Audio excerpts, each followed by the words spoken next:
Hello everyone. In today's video, we are going to prove yet another very interesting result. So let's just get on with it straight away. Suppose I have a finite group of composite order. A composite integer is one which is not a prime.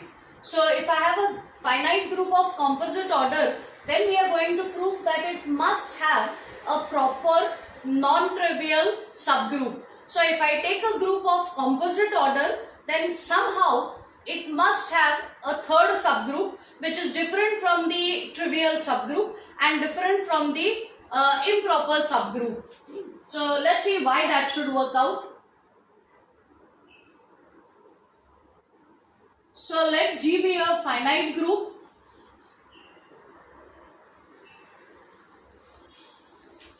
Let G be a finite group where order of G is equal to n and this n happens to be a composite integer.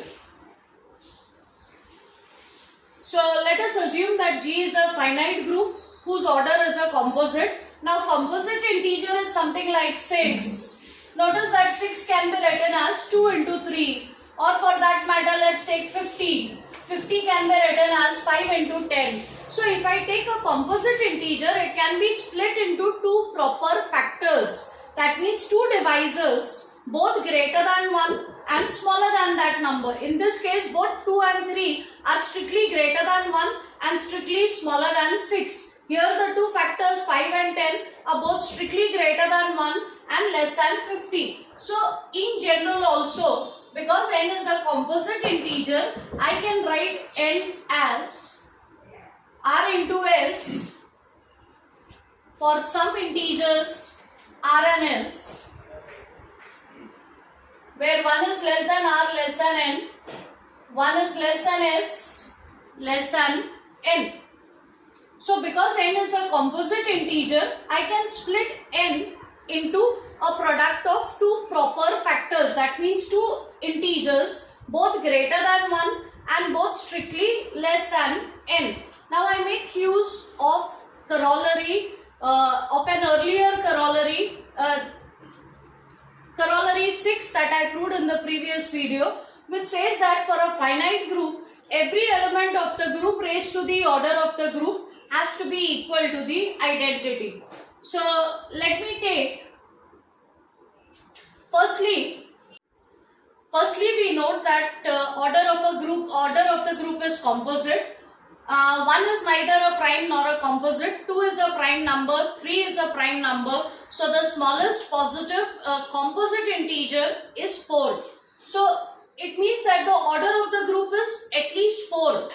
So besides the identity, there will be quite a few elements in G. So what I do is, I take an element in G which is different from the identity. There is a guarantee that there will be such an element, because as I said, G has at least 4 elements. So other than the identity, there is plenty of choice. Just pick any one element different from the identity and let us use corollary 5. So now A raised to order of the group, by corollary 5 has to be identity, and order of G is n. So I will get A raised to n equal to identity and n is r into s. So I get A raised to rs equal to identity. So let's file away this information and let's look at just A raised to r. Now this is a power of A which is giving me the identity. If I take a smaller power of A, it may or may not give me the identity. So if I look at A raised to r, there are two possibilities. Either A raised to r is going to be identity or it will not be the identity. So I make two cases accordingly. Case 1. A raised to r is not the identity. So firstly, suppose A raised to r is not the identity. In this case, we take H to be the cyclic subgroup generated by the element A raised to r. we look at the cyclic subgroup generated by A raised to R. Now, let's find out the order of this subgroup. We know that A raised to R raised to S, this element raised to S, by laws of indices this will be A raised to Rs, and that is equal to E. So the order of A raised to R, could be S or it could be smaller than S, because I do not know whether S is the smallest positive integer for which this equation is satisfied. So I can definitely say that the order of A raised to R is less than or equal to S, because I do not know whether this is the smallest integer or whether there is another positive integer smaller than this which will satisfy the equation. So I can only say that the order of this element is less than or equal to S, but then S is smaller than N.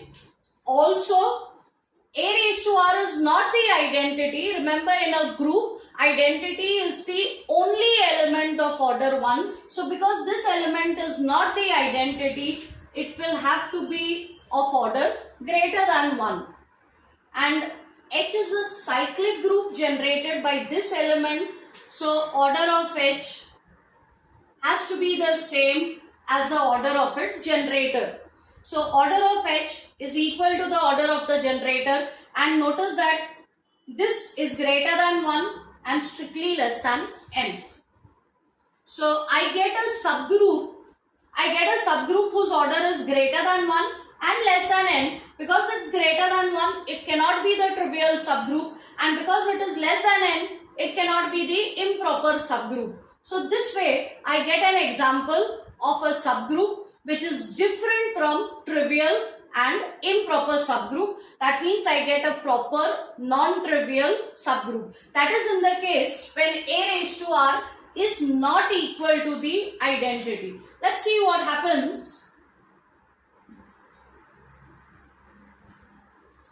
Let's see what happens if A raised to R does become the identity.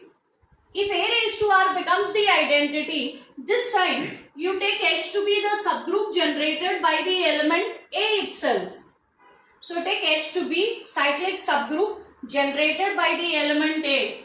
Again, order of the group has to be equal to order of the generator for a cyclic group. Let's try and estimate what could be the order of A. See, in this case, A raised to R is identity, but I do not know whether this is the smallest such power for which it's happening. So I can say that the order of A is either R or something smaller than R. Once again, R is strictly less than N.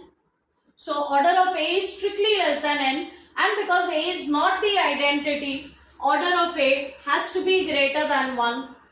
And order of H is the same as the order of A.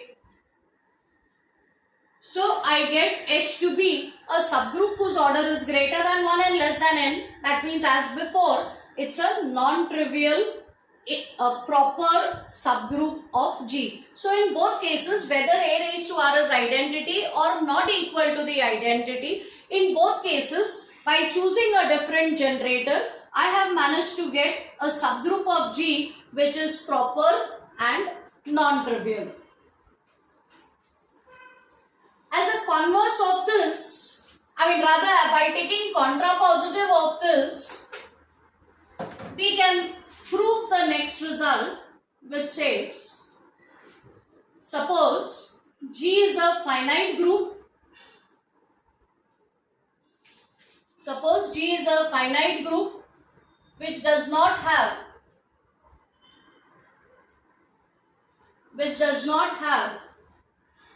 any proper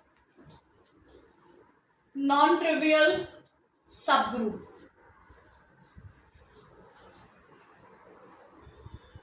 Then G must be a cyclic group. G must be a cyclic group of prime order. So it is more or less Contrapositive of the above result. See, suppose I have a group. If I have a group which has only two subgroups, trivial subgroup and improper subgroup. Suppose this group does not have any proper non-trivial subgroup. Then I wish to prove. Firstly, I will prove that the order of this group has to be prime. So, we'll do it by contradiction. Suppose order of G is a composite. We'll see what goes wrong. If order of a group is a composite, use the previous corollary. Then this group must have a proper, non-trivial subgroup. But that is not the case. So, it cannot be a group of composite order. It has to be a group of prime order. And if it is a group of prime order, one of the earlier corollaries that we have proved says that it has to be a cyclic group. So, it will become a cyclic group of prime order. Okay. So, that's all for now in terms of corollaries. But we'll see a few other related results, though not directly corollaries of Lagrange's theorem, in the next lecture. Thank you.